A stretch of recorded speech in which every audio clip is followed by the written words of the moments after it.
জমজমাট মুখ্যমন্ত্রী মমতা বন্দ্যোপাধ্যায়ের বাড়ির কালী পুজো। প্রতিবারের মতো এবারও মুখ্যমন্ত্রীর কালীঘাটের বাড়ির পুজোয় হাজির হয়েছেন রাজ্য সরকারের প্রথম সারির আমলা, পুলিশ কর্তা, মন্ত্রী, বিধায়ক, কলকাতার কাউন্সিলরেরা।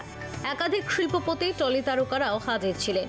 বিকেলে লেক কালীবাড়িতে পুজো দিতে গিয়েছিলেন তৃণমূলের সর্বভারতীয় সাধারণ সম্পাদক অভিষেক বন্দ্যোপাধ্যায়। তারপর তিনিও পৌঁছে যান মুখ্যমন্ত্রীর বাড়িতে।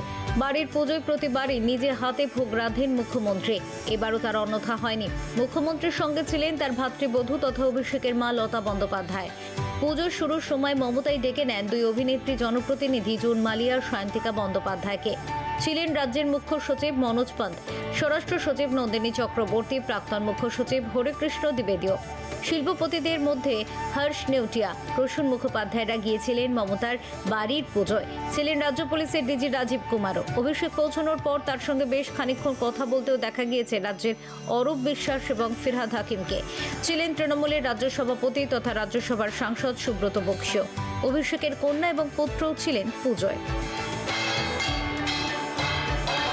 Bureau report, channel 10।